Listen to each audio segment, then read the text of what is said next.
There are two materials experienced by humanity which can have the same effect: hope and despair. And now there are many magnitudes in between these two that have the same variables as far as either being useful or harmful. Hope and despair produce a certain experience in us. They are the sources of experiential knowledge, experiential data, and really our experience of them is very much controlled by how we think of them, how we embrace them, and what ideologies we follow in order to reach certain conclusions, which can have overgrowth of despair or hope. Hope and despair are like materials, they're like bricks. You can build a house out of hope and despair, or you can chunk the bricks at other people's heads. You can lay down mortar and build a great temple and invite people to your temple and inspire people, or create a death trap, maybe in the form of a temple, and lure people into this basic temple of hope and despair and tear them apart once they're in there, or you can lift them up. This is an analogy, obviously, but hope and despair are basically the same data. It's what we do with them that really matters. What we do with the hope and despair we experience, and which produces data in us through memory, large amounts of memory or small amounts of memory. What we do with that is what defines us as a person. It doesn't matter what we go through. And hell, I've been through addiction, schizophrenia, being an outcast, being someone who doesn't have a lot of people a part of my religion around me, being Hindu. There's not a lot of vegetarians either. And I've felt more connected to the spiritual side of life and the different dimensions in the multiverse than most people. And that's what fascinates me. And I feel despair for not having connection to most people, a common ground to base my interactions on. I'm good at coming up with small talk, but it does divide me from people. And now this does create despair, for instance, in my case. There's many different kinds of despair, many different kinds of hope. But in my case, this does create a certain level of despair. Now, what do I do with that? I try to produce works of writing that can speak to people in a way that they can understand, and thus see my ideas for what they are through a media that is familiar, through either stories or philosophy that is relatable. Philosophy being in the form of metaphors and analogies, and the story that I'm creating, the new book I'm working on.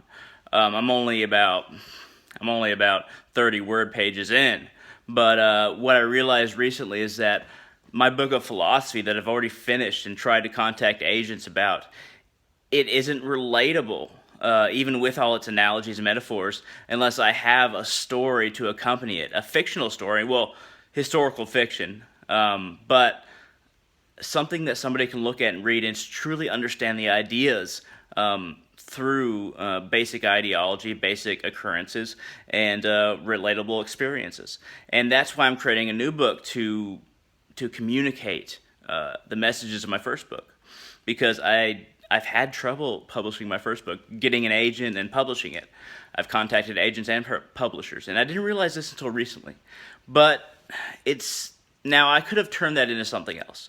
I could have become depressed and started hating everyone, hating people for not trying to see me for who I was, or seeing my work for what it is, and realizing how it would help the world. I could turn bitter and full of despair, to the point that I just hate everyone, and I seek or try to basically break apart society. Use my writing skills to do that, or use my physical skills to do that, or my practical skills to do that. But that is the other choice I could have made, the other foundation I could have laid. But instead, I've chosen to lay a foundation of hope for the future through efforts that are for everyone and not just for people like me. In conclusion, despair and hope, they both produce the same bricks. It's not about them producing two different forms of matter, and this is all an analogy. Or two different forms of data. It's all about what you do with those bricks, that data in your mind, and what foundations you build for yourself and others. And if you can come to a conclusion that brings you to the side of hope, to the side of building a foundation that will be beneficial towards yourself and others, then you will find that your dream will be that much closer. Everything that you hoped for will be closer if you continue on the path of hope. If you fall to despair, you will gain nothing. And I've learned this from personal experience many, many times. So I'm just communicating that to you. Remain hopeful. Whatever your dream is, remain hopeful.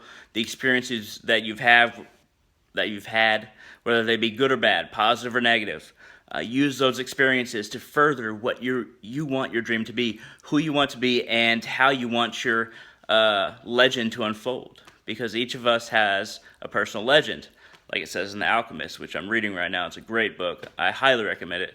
It's called The Alchemist, and it's rated one of the best books of the last century. So it's definitely worth taking a look at. It's not very long either, so take a look at that. We all have this this destiny that we really embrace and understand when we're a child, but we don't really think of it as something we can achieve when we get older because of the so-called maturity and societal standards that inhibit us. Over time, it's ingrained in us that, we have to do something practical.